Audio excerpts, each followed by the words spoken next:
Q Jones, your DVD and Blu-ray baller on a budget, and this is HQ Videos for you. It'll be a very quick video. I'm perusing my Amazon and eBay carts and realized a movie that I saved is unavailable on Amazon and there's no American copies on eBay. They might have added one. I believe it's $100 for the Blu-ray. And this happens to be a Saturday Night Live skit that they turned into a movie. So I'm going to give you a quick overview of which movies I already have from those SNL skits turned movies, which ones I don't have, and let you know which one's going out of print. Also stick around to the end. I'm going to add an extra movie in there. It's not a skit turned movie, but it's about a Saturday Night Live old cast member. But this movie is going out of print also.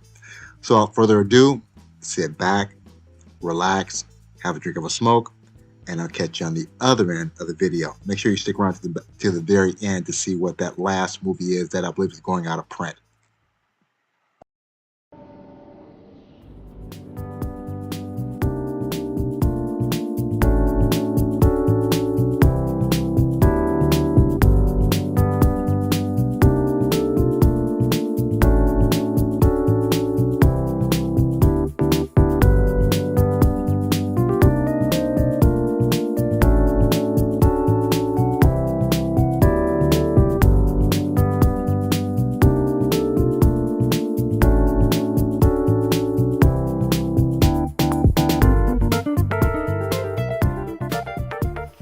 We're back at the Black Cave. Back at the Black Cave. We are back at the motherfucking Black Cave.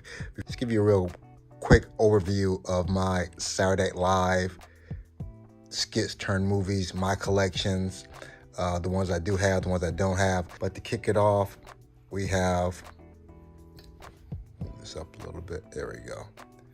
We have Superstar. This is a 1999 comedy. This was directed by Bruce McCullough, produced by Albert Botha, written by Molly Shannon, starring Molly Shannon and Will Ferrell, Elaine Hendricks, Harlan Williams, Mark McKinney. And the plot behind this, you have orphan Mary Catherine Gallagher, an ugly duckling at St. Monica High School, has a dream to be kissed soulfully. She decides she can realize this dream if she becomes a superstar. So her prayers, her fantasies, and her conversations with her only friend focuses on achieving superstardom. And this is just one of those, again, if you like this skit from Saturday Night Live, you'll like the movie. If you didn't like the skit, you won't like the movie. It's really cringe-worthy, though, but it's that kind of cringe humor that this particular cast, Will Ferrell, Molly Shannon, that was kind of their brand of comedy. You really didn't get into it, though, but if you're just into that cringe type of comedy, check out Superstar. Next, I have the 2000 comedy romance, Ladies' Man. This was directed by Reginald Hudlin. He and his brothers did the House Party movies, produced by Albert Botha, written by Tim Meadows, starring Tim Meadows, Karen Parsons, the one and only Billy D. Williams, John Witherspoon, Mr. Bang Bang Bang, and Jill Talley. Story behind this, because of his salacious language, late night radio advice show host Leon Phelps, along with his sweet and loyal producer Julie, is fired from his Chicago gig. Leon gets a letter from a former lover promising a life of wealth, but he doesn't know who she is. Can Leon find his secret sugar mama? What about Julie? And this is, again, another silly Saturday Night Live skit. Can't say I'm a huge Tim Meadows fan. I like the ending. I don't want to spoil it for you. It has one of the iconic playboys of all time. That's a little hint, though. But it's a funny movie. I like to have Billy D. Williams. I like John Witherspoon, of course. So for a Saturday Night Live skit turned movie, it's not that bad. Ladies' Man. And they do have a Blu-ray of this that I do have on my list. So if you just find it for the right price, I might be picking that up also. Ladies' Man. Next, we have It's Pat, the 1994 comedy. This was directed by Adam Bernstein, produced by Philip E. Thomas, written by Julia Sweeney, starring Julia Sweeney, David Foley, Charlotte Rocket, Kathy Griffin, and Julie Hayden. Plot behind this: Pat Riley, an obnoxious busybody of indeterminate sex, meets and falls in love with Chris, a sensitive, caring person, also of indeterminate sex. The relationship suffers because Pat cannot decide on the direction of his life. Meanwhile, Pat's neighbor Kyle falls under and further into obsession with Pat, fascinated by his indeterminate sexuality. And I'm not even sure if this movie would be considered politically correct now. The whole grift behind this is an androgynous person. You can't tell if it's a male or a female, and that's the whole skit. That's the joke of the thing, and they actually stretch it out to a whole movie. It's goofy. Again, I don't know if being 2024 going to 2025, if they could actually redo this movie now. I'm not sure if anybody would want to though. But if you like that androgynous kind of bizarre type of humor, yeah, it's Pat. And this is actually Kino Lorber, which I believe is also out of print. Next, we have 1992 and 1993, Wayne's World and Wayne's World 2. Wayne's World 1 was directed by Penelope Spheres, produced by Hawk Koch, and written by Mike Myers. It stars Mike Myers, Dana Carvey, Rob Lowe, Tia Carrera, and Brian Doyle Murray. The plot behind this: you have the adventure of two aimless metalhead friends, Wayne and Garth, from Wayne's basement. The pair broadcast a talk show called Wayne's World on a local public access television show. The show comes to the attention of a sleazy network executive who wants to produce a big-budget version of Wayne's World, and he also wants Wayne's girlfriend, a rock singer named Cassandra. Wayne and Garth have to battle the executive, not only to save the show, but also Cassandra. That's Wayne's World 1. Wayne's World 2 was directed by Steven Surgic, produced by Hawk Koch again, also written by Mike Myers. It stars Mike Myers, Dana Carvey, Christopher Walken, Tia Carrera, and Chris Farley. With this plot, you have a message from Jim Morrison in a dream prompts cable access TV stars Wayne and Garth to put a rock concert Waynestock with Aerosmith as headliners. But amid the preparations, Wayne frets that a record producer is putting the moves on his girlfriend, Cassandra, while Garth handles the advances of the mega babe Honey.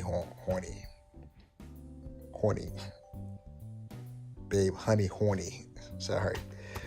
And this is Wayne's World 2. And I actually like Wayne's World. I like Michael Myers, like Dana Carvey. They're charismatic guys. They're just funny. They're just funny guys. So I'm not sure if I showed you the disc from the other ones, but this from Ladies Man. Just a flip, just in case I didn't show it. Superstar. And this is Paramount. I think they're all Paramount. And this is probably originally Paramount, but Kino Lorber took it over. Wayne's World and Wayne's World 2. And the last one before we get at A Night at the Roxbury, which is my favorite Saturday Night Live skit turn movie, The Blues Brothers. This came out in 1980, action, adventure, comedy, crime, musical. This was directed by John Landis, produced by Bernie Brillstein, written by Dan Aykroyd. And this has just a amazing cast of actors and especially performers. But of course, for the acting, you have Dan Aykroyd, John Belushi, the main actors. But then you have acts like Cab Calloway, James Brown, Shaka Khan, Ray Charles is in here, John Candy's in here. It's just amazing cast, amazing performances. The plot behind this: you have Jake Blues, just released from prison, puts his old band back together to save his Catholic home where he and his brother Elwood were raised. And just the chemistry between Belushi and Aykroyd, it really doesn't get any better. And it's a fun It's a fun movie with great music. And again, just Belushi and Aykroyd, this is probably the best that they've ever done together, the Blues Brothers. And last, we have the movie in question, Night at the Roxbury, 1998 comedy. This was directed by John Fortenberry, produced by Maria Canton, written by Stephen Corrin. It stars Will Ferrell, Chris Kattan, Raquel Gardner, Vivica Paulin, and Pauletta Braxton. The plot behind this: despite being well into adulthood, brothers Doug and Steve still live at home with their parents and work in the flower shop owned by their dad. They exist only to hit on women at discos, though they're routinely unsuccessful until a chance run-in with Richard Grieco gets them into the swanky Roxbury Club. Mistaken for high rollers, they meet their dream women, Vivica and Canby, and resolve to open a club of their own. And just really goofy, really cringy stuff. Chris Kattan, halftime, he looks like he's spastic, or he's on some of Columbia's Finest or whatever. He is just really crazy, though. But if you look over here, this is pretty much what eBay has left. Over here, that's what I found on Amazon.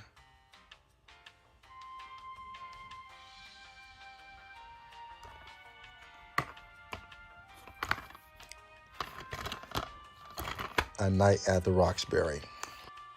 Now, the next three films I actually don't have in my collection yet, but I plan on getting them, so I thought it was appropriate that I would add them. As you see right here, this is the 1993 American science fiction comedy Coneheads. This was directed by Steve Barron, produced by Lorne Michaels, starring Dan Aykroyd, Jane Curtin, Michelle Burke, Danielle Aykroyd as a 3-year-old Connie, Michael McKean, David Spade, Chris Farley, and Sinbad. The plot behind this: upon discovering a UFO in American airspace, the National Guard sends fighter jets to investigate, who fire on the unresponsive craft and cause it to crash into the Atlantic Ocean near Manhattan. The aliens from the planet Remulac aboard, Beldar and his wife Primat, survive. Assigned by his High Master, Beldar was to conquer the Earth for the planet Remulac. Beldar becomes a planetary repairman, and upon discovering his undocumented status, his boss Otto gives him a false identity from local gangsters, which alerts the INS. And I really thought this would be the first or second Saturday Night Live movie since the Coneheads was from the original cast. It's silly, it's goofy, but if you like the original cast, you like Dan Aykroyd, you'll definitely like Coneheads. The next Saturday Night Live movie is a 2010 action comedy, McGruber. Now, I've never seen the skit, the Saturday Night Live skit, or this movie, so I know literally nothing about this. But it was directed by Jorma Taccone, produced by Lorne Michaels, John Goldwyn, starring William Forte, Kristen Wiig, Ryan Phillippe, Val Kilmer, Maya Rudolph, and Powers Booth. The plot behind this: in eastern Siberia, Dietrich von Kuhn and his men taking control of a nuclear X-5 warhead. In Ecuador, Colonel Jim Faith and Lieutenant Dixon Piper are searching for former Green Beret, Navy SEAL, and Army Ranger McGruber. Finding him meditating in a chapel, they ask him to retrieve the warhead.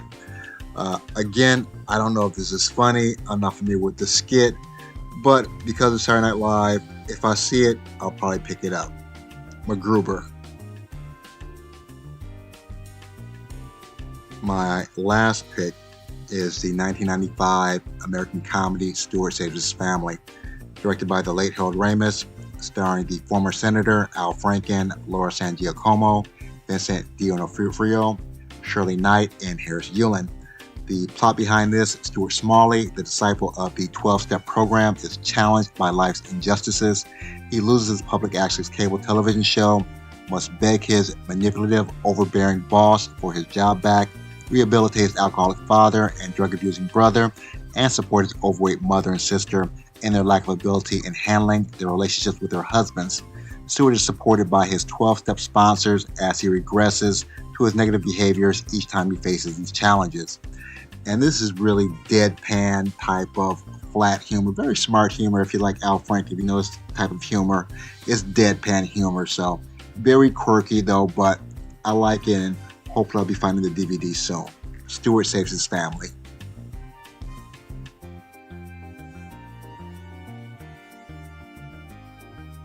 Bonus movie that I promised you. I just picked this off of eBay. I believe this is going out of print. There's probably 4 on eBay that are under $20. After that, they jump up to $90. So if you like Chris Farley, you want to get this on Blu-ray, you might want to jump on this before it goes out of print, if it goes out of print. And this is my Saturday Night Live collection from skits turned to movies. If you made it this far in the video, smash a like, give me the big thumbs up. If you have a favorite one, leave it in the comments. Other than that, and yeah, if you haven't subscribed yet, subscribe. Other than that, may the best of your past be the worst of your future. Everyone be safe. Deuces.